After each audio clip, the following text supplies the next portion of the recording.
at kamalasan ang parusa nila sa kanilang mga kaaway.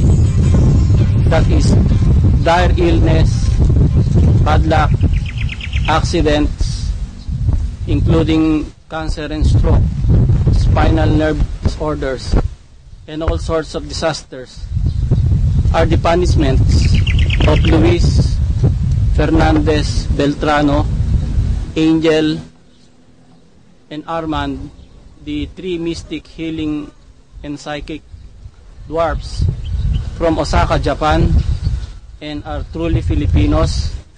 These are the punishments of these holy angels upon the detractors, nemesis, enemies, and those who persecute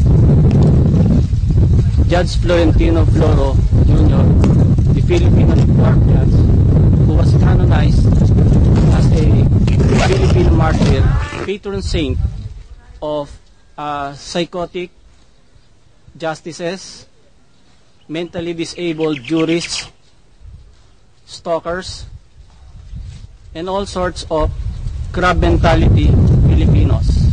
Luis, Armand, and Angel referred to my brother Robert B. Floro on June 2, 1983 at exactly 7:10 p.m. during the wake of my father Florentino Sr.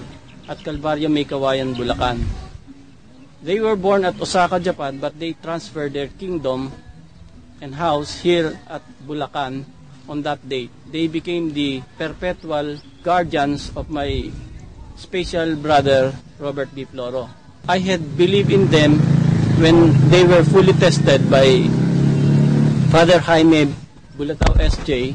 at the Ateneo de University in 1994, where the Father of Psychology conducted several mental tests and parapsychological evaluations upon Robert, certifying that these holy angels, called Duende, borrowed from Duende from Spain, since the Ferdinand Magellan colonized our country in 1521, and thus we use the word Duende. Father Bulatao certified the existence and reality of these holy angels. So I began to have offered to them food from 1984 until today, 3 times a day and more often. And then in 1992, I was bestowed to have seen their lights. And only last year, on April 7, 2008, Luis appeared to me in a 1-minute IMAX virtual reality 7th dimension fashion. Let us leave it at that. Now, this week, TV5 ABC Broadcasting Corporation has a field reporter who interviewed me, and she asked why was I suspended by the Supreme Court, and why did the Supreme Court of the Philippines separated me from service due to psychosis. And I desire to share with all of you who are interested to know the kingdom of Luis, Armand, and Angel, the mysticism beyond their existence, especially the soul violet light, the highest in the entire universe, below the lights of the saints and the blinding light of the beatific vision. This soul violet light is possessed by Luis, only by Luis, and this is the very essence of the entire universe, and it is one of the deepest secrets that until now NASA failed to have discovered. So Luis has destined me to be their instrument to clean the judiciary. Now, on September 19, 1995, I was asked by the JBC to come for an interview and for mental tests, since I applied for the vacant position of Regional Trial Court Judge of Guagua, Pampanga. During the interview on September 19, 1995 at Padre Fabra, Manila, JBC conference room, instead of interviewing me, Justice Jose Campos, the chair of the JBC, had been attacking, cursing, and saying all sorts of bad words to his co-JBC member, Attorney Teresita Cruz Sison, calling her a conduit of politicians.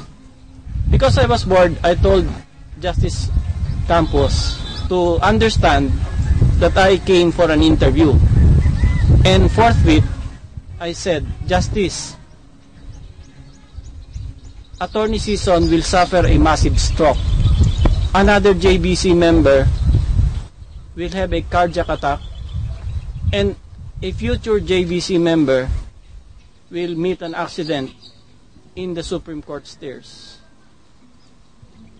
In the afternoon, while I finished the psychiatric evaluation of Dr. Cecilia Villegas, I relayed this information in private, hoping that it will not be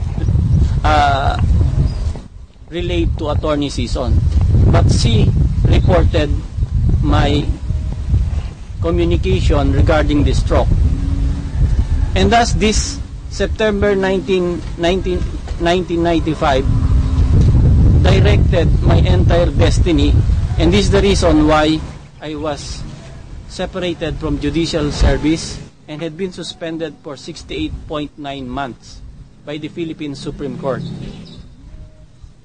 I withdrew my application in 1995 because of the floods in Wagua, Pampanga. On November 5 and 7, 1997, on my birthday, Luis asked me to apply for a judge position in Metro Manila, particularly in Malabon.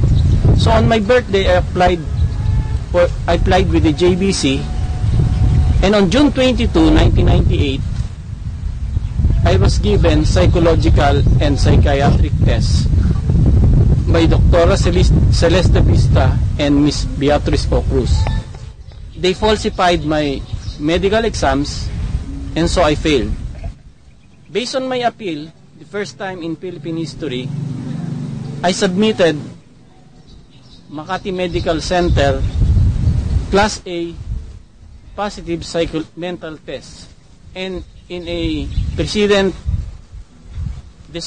setting decision, the JBC and Bank ruled in my favor, and Chief Justice Narbasa broke the tie, putting to shame Attorney Teresita Cruz Sison.